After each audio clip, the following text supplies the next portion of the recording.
আসসালামু আলাইকুম everyone. Finally বাংলাদেশে অফিসিয়ালি রিয়েলমি লঞ্চ করলো তাদের রিয়েলমি C65 ফোনটি, যে ফোনটির আশায় অনেকদিন ধরেই রিয়েলমি লাভার্সরা অপেক্ষা করছিল।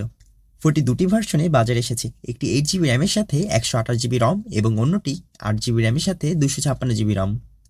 আজকের এই ভিডিওতে আলোচনা করব ফোনটির ভালো দিক, খারাপ দিক, গেমিং পারফরমেন্স, ক্যামেরা পারফরমেন্স সহ ফোনটির ওভারঅল পারফরমেন্স এবং দাম বিবেচনায় ফোনটি আপনাদের কেনা উচিত হবে নাকি হবে না।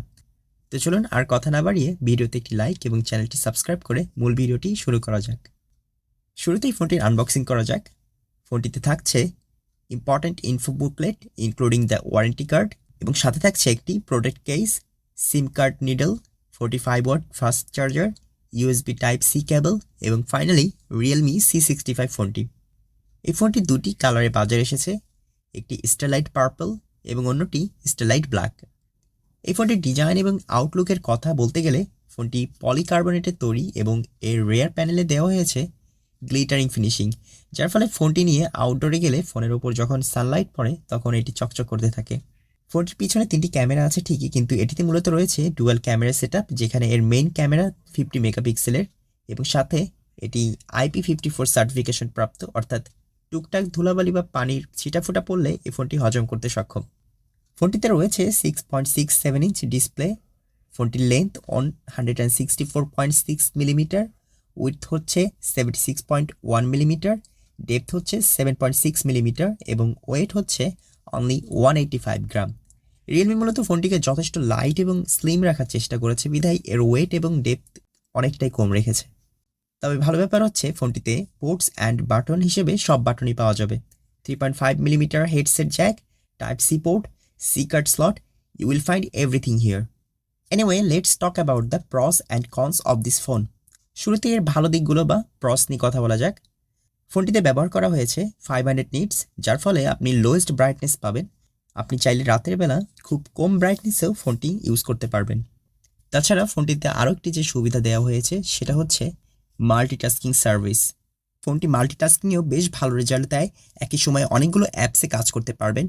8 জিবি র্যাম তো আছেই, সাথে চাইলে আরও 8 জিবি ভার্চুয়াল র্যাম ইউজ করতে পারবেন। তাছাড়া রিয়েলমি ফ্লুয়েন্সির গ্যারান্টি দিচ্ছে, অর্থাৎ তারা 48 মাস কিংবা 4 বছরের ফ্লুয়েন্সি গ্যারান্টি দিচ্ছে।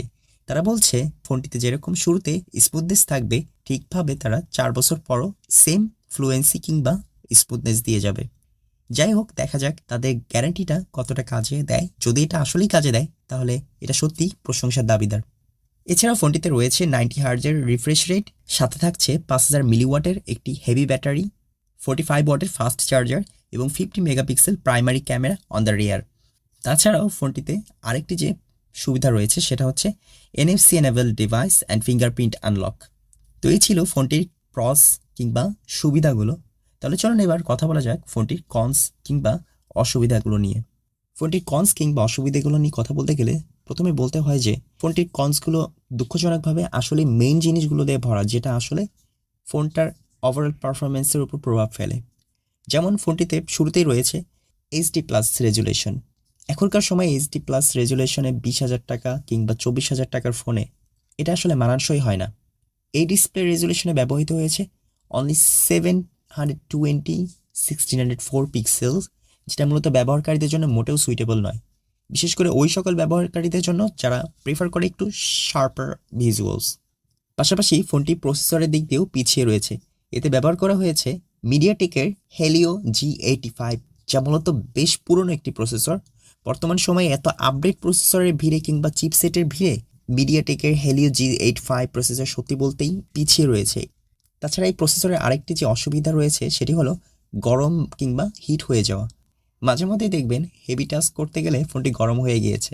আর গেমিংয়ের প্রসঙ্গে কথা বলতে গেলে তো এই ফোনটা প্রথমেই আউট, কারণ এই ফোনটি মোটেও গেমিং ফোন নয়। হালকা পাতলা গেম খেলতে পারে, তবে হাই লেভেলের গেম খেলার জন্য এটি মোটেও সুইটেবল নয়। ফোনটির ক্যামেরা কনসগুলো যেগুলো রয়েছে সেগুলোর মধ্যে প্রথমে বলতে হয় 8 মেগাপিক্সেল সেলফি ক্যামেরা, যেমন একটি অ্যাভারেজ টাইপ। আর বিশেষ করে যারা সেলফি তুলতে পছন্দ করেন বেশি বেশি, তাদের জন্য এই ফোনটা মোটেও সুইটেবল নয়, কারণ 8 মেগাপিক্সেল সেলফি ক্যামেরা এটা আসলে একটা অ্যাভারেজ টাইপ।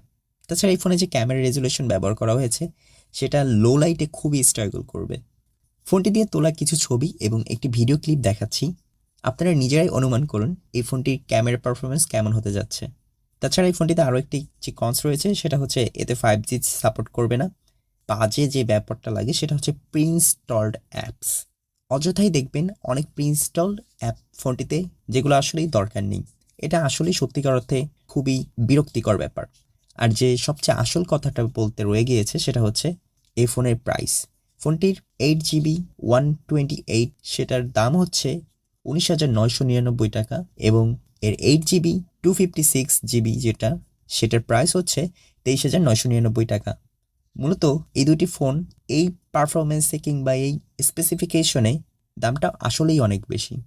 এই স্পেসিফিকেশনে কিংবা এরকম পারফরমেন্সের ফোনে দাম 15-16 হাজারের ভিতর থাকলেই এনাফ। রিয়েলমি C65 তাদের ফোনের দাম আসলেই বেশি রাখছে। সর্বশেষ যে কথাটি বলবো সেটা হচ্ছে, আপনাদের কি এই ফোনটি কেনা উচিত কিংবা কেনা উচিত নয়? আমার সাজেশন হচ্ছে, এত দাম দিয়ে এই স্পেসিফিকেশনের মধ্যে রিয়েলমি C65 কেনার কোনো দরকার নেই।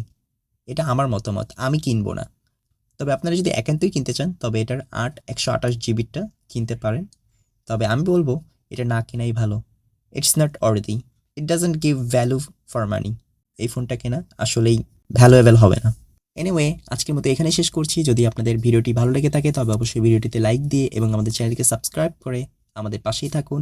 আপনাদের মতামত জানান কমেন্ট বক্সে এবং ভিডিওটি শেয়ার করুন আপনাদের বন্ধুদের সাথে। Thanks for watching. আল্লাহ হাফেজ।